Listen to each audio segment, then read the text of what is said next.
স্বাগত দীপ্ত সংবাদে। আপনাদের সঙ্গে আছি আমি ফৌজিয়া নওশিন। প্রধান নির্বাচন কমিশনার ও অন্য 4 নির্বাচন কমিশনারের শপথ আগামী রোববার। তাদের শপথ পাঠ করাবেন প্রধান বিচারপতি সৈয়দ রেফাত আহমেদ। এর আগে ইসি গঠনে সার্চ কমিটির প্রস্তাবিত নামের তালিকা থেকে অবসরপ্রাপ্ত সচিব এএমএম নাসির উদ্দিনকে সিইসি হিসেবে নিয়োগ দেয়া হয়। বৃহস্পতিবার মন্ত্রিপরিষদ বিভাগ থেকে এ বিষয়ে প্রজ্ঞাপন জারি করা হয়। পৃথক প্রজ্ঞাপনে 4 নির্বাচন কমিশনারের নিয়োগের বিষয়টি জানানো হয়। নবনিযুক্ত 4 নির্বাচন কমিশনাররা হলেন অবসরপ্রাপ্ত অতিরিক্ত সচিব আনোয়ারুল ইসলাম সরকার, অবসরপ্রাপ্ত জেলা ও দায়রা জজ আব্দুর রহমানেল মাসুদ, অবসরপ্রাপ্ত যুগ্ম সচিব বেগম তহমিদা আহমদ এবং অবসরপ্রাপ্ত ব্রিগেডিয়ার জেনারেল আবুল ফজল সানাউল্লাহ।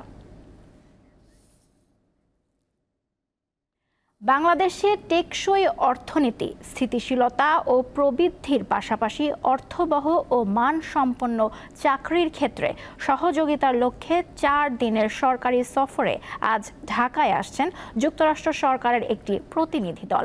দেশটির পররাষ্ট্র দপ্তর জানায়, যুক্তরাষ্ট্রের স্টেট ডিপার্টমেন্টের পক্ষে আন্তর্জাতিক শ্রম বিষয়ক বিশেষ প্রতিনিধি কেলি এম ফে রড্রিগেজ এবং শ্রম বিভাগের পক্ষে ডেপুটি আন্ডার সেক্রেটারি থিয়ালি প্রতিনিধি দলটির নেতৃত্ব দেবেন।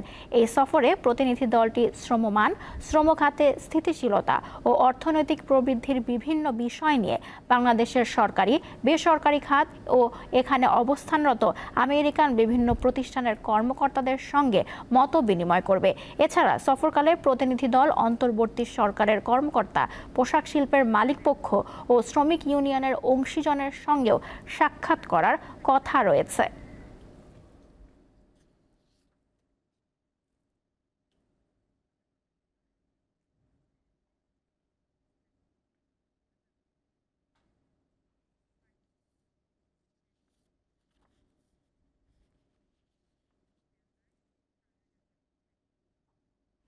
কিশোরগঞ্জের পাকুন্দিয়ায় বাণিজ্যিকভাবে চাষ হচ্ছে পুষ্টিগুণে ভরপুর গাছ আলু ও মেটে আলু। খরচের তুলনায় লাভ বেশি হওয়ায় এই আলু চাষে আগ্রহী হচ্ছেন চাষিরা। এপ্রিল মাসের প্রথম দিকে রোপণ করা হয় মেটে আলু। এর জন্য আলাদা জমি, সার ও বাড়তি যত্নের প্রয়োজন হয় না। এটি অন্যান্য ফসলের সাথী ফসল হিসেবে ফলন দেয়। বর্ষা মৌসুমে এই আলুর চাহিদা থাকে বেশি, ফলে কৃষকের কাছে এটি আপৎকালীন সবজি হিসেবেও পরিচিত। মূলত এক বীজেই মাটির উপরে ও নিচে 2 জায়গাতেই আলুর ফলন পাওয়া যায়। মাটির নিচে যেটি হয় তার নাম মেটে আলু, আর গাছে যেটা ধরে তার নাম গাছ আলু। প্রতি একরে এই আলু চাষের খরচ মাত্র 2 থেকে 3 হাজার টাকা। এই আলুর বীজ বপনের পর মাটির নিচে ছড়িয়ে পড়া শাখাগুলোতে 3 থেকে 20 কেজি ওজনের মেটে আলু হয়। মাটির নিচে ফলন হয় 25 থেকে 30 মন, যা প্রতি মন বিক্রি হয় 1400 থেকে 1600 টাকায়। আর প্রতি 10% জমিতে মাটির উপর 30 থেকে 35 মন গাছ আলু হয়। প্রতি কেজির বাজার মূল্য 40 থেকে 45 টাকা। আমরা মনে হয় যে 1 বিঘাতে প্রায় 70-80 হাজার টাকা বিয়ে বেচতে পারবো। আমরা যখন করল্লা করি, করল্লা করার পর করল্লা ক্ষেতের ভিতরে আমরা এই আলুটা রোপণ করি। তাপমাত্রা একটু বেশি থাকে, ফলন একটু কমাই। এই তাপমাত্রা এখন নিয়ন্ত্রণে আছে, ফসলটা একটু এখন ফলন একটু বাড়বে। এটা মনোরণ গচ্ছে আলু, এটা মনোরণ গরুর মাংস দেয়া, বড় মাছ দেয়া, ছোট মাছ দেয়া, সব মাছ দিয়ে এটা খাইতে ভালো। চাষ উপযোগী মাটি ও পরিবেশ থাকায় মিশ্র ও রিলে পদ্ধতিতে বিনা খরচে এই আলুর আবাদ করা সম্ভব। অতিরিক্ত বৃষ্টিপাতের ফলে ওই জমি নষ্ট হয়ে যাচ্ছে, আর ওই গাছ আলু, মেটে আলু ওই বৃষ্টির প্রতিকূলতার মধ্যেও সে দাঁড়িয়ে থেকে ফল দিচ্ছে। এই আলুর উৎপাদন বাড়াতে কৃষকদের বিভিন্ন সহযোগিতা দিচ্ছে স্থানীয় কৃষি বিভাগ। এই আলুতে প্রচুর পরিমাণ আয়রন রয়েছে। মেটে আলুতে শতকরা 4% আয়রন, 2% হচ্ছে ক্যালসিয়াম এবং 4% রয়েছে ফাইবার। প্রচুর ফাইবার থাকার কারণে আমাদের খাবারে এটা অত্যন্ত একটা উপাদেয় খাবার হতে পারে এবং আমাদের পেটের জন্য এটা ভালো খাবার হতে পারে। চলতি মৌসুমে জেলার 410 হেক্টর জমিতে এই আলুর চাষ হয়েছে। দীপ্ত বার্তা কক্ষ। এবারে আন্তর্জাতিক প্রসঙ্গ। যুক্তরাষ্ট্রের পরবর্তী অ্যাটর্নি জেনারেল হিসেবে পাম বন্ডিকে মনোনীত করেছেন দেশটির নবনির্বাচিত প্রেসিডেন্ট ডোনাল্ড ট্রাম্প। স্থানীয় সময় বৃহস্পতিবার ট্রাম্প তার সামাজিক যোগাযোগ মাধ্যমে বন্ডির মনোনয়নের ঘোষণা দেন। এর আগে ফ্লোরিডার অ্যাটর্নি জেনারেল হিসেবেও দায়িত্ব পালন করেন পাম বন্ডি। সে কথা উল্লেখ করে ট্রাম্প ট্রুথ সোশ্যালে লেখেন, ফ্লোরিডার প্রথম নারী অ্যাটর্নি জেনারেল হিসেবে দায়িত্ব পালনের সময় বন্ডি কঠোরভাবে অপরাধ দমন করেছেন। আগামীতেও সেই সফলতা অব্যাহত থাকবে বলে আশা প্রকাশ করেন ট্রাম্প। ওই পদে এর আগে ম্যাট গেটসকে মনোনীত করেন ট্রাম্প। তবে রিপাবলিকানদের বিরোধিতার মুখে গেটস নিজের মনোনয়ন প্রত্যাহার করে নেন। পাকিস্তানের সাবেক প্রধানমন্ত্রী ইমরান খানের মুক্তির দাবিতে আগামী রোববার বড় বিক্ষোভ সমাবেশের প্রস্তুতি নিচ্ছে পাকিস্তান তেহরিক ইনসাফ পিটিআই। এই বিক্ষোভ দমনে ব্যাপক তোড়জোড় শুরু করেছে দেশটির সরকার। ইসলামাবাদ শহর পুরোপুরি বন্ধ করে দেওয়ার পরিকল্পনা নিয়েছে কর্তৃপক্ষ। ইসলামাবাদ হাইকোর্টে দাখিল করা এক পিটিশনে পিটিআইয়ের এ বিক্ষোভ সমাবেশ বন্ধের আদেশ চাওয়া হয়েছে। সরকার এরই মধ্যে ইসলামাবাদ, খাইবার পাখতুনখাওয়া ও পাঞ্জাবে ইন্টারনেট ও মোবাইল সেবা আংশিক বন্ধ করে দেওয়ার সিদ্ধান্ত নিয়েছে। পিটিআইয়ের বিক্ষোভে নেতৃত্ব দেবেন খাইবার পাখতুনখাওয়ার মুখ্যমন্ত্রী আলী আমিন গান্দারপুর। পাকিস্তানের জিও নিউজ জানায়, সংঘাতের আশঙ্কা করে গান্দারপুর জিহাদি নামের বিশেষ স্কোয়াড গঠন করেছে পিটিআইয়ের সমর্থকরা।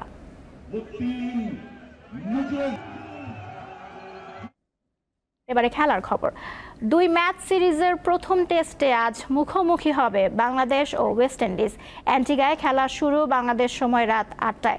ক্যারিবীয় মাটিতে টেস্টে মিশ্র অভিজ্ঞতা থাকলেও এবার সেখান থেকে সুখস্মৃতি নিয়েই ফিরতে চায় টাইগাররা। টেস্ট ক্রিকেটে বাংলাদেশ বরাবরই একটু ব্যাকফুটে, তবে টি-20-র চেয়ে এই ফরম্যাটে জয়ের অনুপাতটা ভালো। তারপরও ওয়েস্ট ইন্ডিজের মাটিতে প্রথম টেস্ট শুরুর আগে নানা রকম অস্বস্তি টাইগার শিবিরে। এর আগে টানা 2 টেস্ট সিরিজে বাজেভাবে হার। এছাড়া চোটের থাবায় এই সিরিজে থাকছেন না নিয়মিত অধিনায়ক নাজমুল হোসেন শান্ত। অবসরের ঘোষণা দেয়া সাকিব আল হাসানও নেই, তাই মোটেই শান্তি পাচ্ছে না নতুন অধিনায়ক মেহেদী মিরাজের দল। তার উপর প্রথম টেস্টের ভেন্যু অ্যান্টিগা বাংলাদেশের জন্য আরেক দুঃস্বপ্নের নাম। 2018-তে এই মাঠেই মাত্র 43 রানে অল আউট হয়েছিল তারা, যেটি টেস্ট ক্রিকেটে নিজেদের সর্বনিম্ন রান। আরেকটি কারণেও এবারে সিরিজ ভাবাচ্ছে টাইগারদের। 18 বছরের মধ্যে প্রথমবারের মতো এই টেস্টে তারা খেলতে নামবে পঞ্চপাণ্ডবের কাউকে ছাড়াই। এর আগে বাকিরা টেস্ট ক্রিকেট ছাড়লেও মুশফিক ছিলেন। এবার চোটের কারণে এই সিরিজে থাকছেন না মুশফিকও। অন্যদিকে আগের কয়েকটি সিরিজের মতো এবারও বাংলাদেশকে পেস আক্রমণেই কাবু করার কথা ভাবছে ওয়েস্ট ইন্ডিজ। জায়ডেন সিলস আর শামার জোসেফের সাথে দলে ফিরেছেন আলজারি জোসেফও, আর অভিজ্ঞ কেমার রোচ তো থাকছেনই। তবে এবারের দলটিতে ব্যাটিংকেই মূল শক্তি হিসেবে দেখছেন স্বাগতিকরা। 2 দলের 20 বারের মুখোমুখি লড়াইয়ে মাত্র 4 বার জিতেছে বাংলাদেশ, বাকি 14 বার জয় পেয়েছে ওয়েস্ট ইন্ডিজ। তাই পরিসংখ্যানেও পাল্লা ভারী স্বাগতিকদেরই। তবে বৃষ্টির একটা শঙ্কা থাকছে প্রথম দিন, সেক্ষেত্রে হিসেব নিকেশে কিছু গোলমালও বেঁধে যেতে পারে। তৌসিয়া ইসলাম, দীপ্ত স্পোর্টস। বাংলাদেশের বিপক্ষে সীমিত ওভারের সিরিজ খেলতে সকালে ঢাকায় পৌঁছেছে আয়ারল্যান্ড নারী ক্রিকেট দল। শাহজালাল আন্তর্জাতিক বিমানবন্দরে তাদের অভ্যর্থনা জানায় বিসিবির মিডিয়া বিভাগ। আইরিশ দলের নেতৃত্ব দিচ্ছেন গ্যাবি লুইস। পূর্ণাঙ্গ অধিনায়ক হিসেবে এটাই প্রথম সফর তার। এছাড়া দলের বাকি ক্রিকেটাররাও বেশ তরুণ। বাংলাদেশের বিপক্ষে সমান 3টি করে ওয়ানডে ও টি-20 সিরিজ খেলবে তারা। ওয়ানডে সিরিজের সব ম্যাচ অনুষ্ঠিত হবে মিরপুরের হোম অফ ক্রিকেটে, যা আইসিসি উইমেন্স চ্যাম্পিয়নশিপের অংশ। আর সিলেট আন্তর্জাতিক স্টেডিয়ামে হবে টি-20 সিরিজ।